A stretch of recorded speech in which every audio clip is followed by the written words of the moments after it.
Přemysl the Ploughman, Czech pronunciation, Premysl, Erit listen, Přemysl Oráč English, Premysl, Premysl, or Primislaus, was the legendary husband of Libuše, an ancestor of the Přemyslid dynasty, containing the line of princes, dukes, and kings which ruled in those lands of the Bohemian Crown from 873 or earlier until the murder of Wenceslaus III in 1306. Legend. According to a legend, Premysl was a free peasant of the village of Status who attracted the notice of Libuše, daughter of a certain Croc, who ruled over a large part of Bohemia. Libuše succeeded her father, and her counselors demanded that she marry, but because Premysl was not a nobleman, she recounted a vision in which they would follow a horse let loose at a junction and follow it to find her future husband, making it appear as if it was the will of fate, not her own wish. Two versions of the legend exist, one in where they are to find a man plowing a field with one broken sandal, and another in which the man would be sitting in the shade of a single tree, eating from an iron table, his plow. They did so, and found Premysl exactly as foretold. Premysl married Libuše, the traditional foundress of Prague, and became prince of the Bohemian Czechs.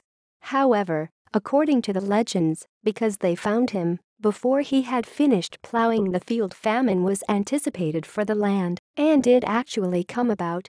He was also said to have planted his hazelwood staff in the ground before he left, which then grew 3 sprouts, 2 of which died, but the third continued to grow. This was an omen that his first 2 sons with Libuše, Radibal and Litimer, would die, but their third son, Přemysl, would live and continue the Primislaus dynasty. Legend has it that the staff continued to grow, and the inhabitants of the neighboring town were given a grant exempting them from taxes, except for a pint of hazelnuts each year, a tradition which continued into the reign of Charles IV, Holy Roman Emperor, from whom Pope Pius II claimed to have seen a charter renewing the exemption.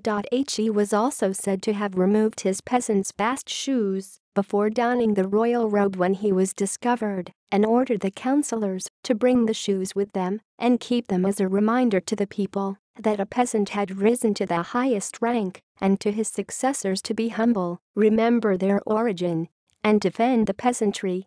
The custom of exhibiting a pair of bast shoes at the coronation of the kings of Bohemia was said to have continued throughout the Přemyslid dynasty. The Přemyslid dynasty became extinct in the male line when Wenceslaus III died, but through females the title to Bohemia passed from the Přemyslids to the Luxembourgs, and later to the houses of Jagelló, Habsburg, and Habsburg-Lorraine.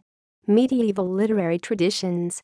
The earliest work mentioning the story about Přemysl and Libuše could be the so-called Christian legend, Latin title, Viva et Passio Sancti Wenceslai et Sancti Ludmiliae Viis, from the end of 10th century, though some historians consider this legend to be a falsum from 12th or 13th century. The legend is further described in the Cosmas Chronicle, Latin title, Chronica Boehmerum, written between 1119 and 1125, short writing about Cyril and Methodius, Latin title, Diffidente Sol, from the late 12th century, and the Chronicle of Dallimel from the beginning of 14th century. Several times the legend was recorded during the reign of King and Emperor Charles IV in the late 14th century. E.g., the so-called New Chronicle of Bohemia by Pibic Pulkova, and in the chronicle compiled by Giovanni de Marignolli. Arts. In addition to appearing in works named for Libuše, Přemysl is also a subject of the writings of Wenceslaus Hajek of Libuše, published in 1541, a 1779 ballad by Johann Gottfried Herder, fairy tales by Johann Karl August Musas, and Clemens Brentano's 1815 The Founding of Prague. Notes. References. See also. List of Czech rulers. Bibliography. František Palacký, Geschichte von Böhmen Band 1, Prague, 1844.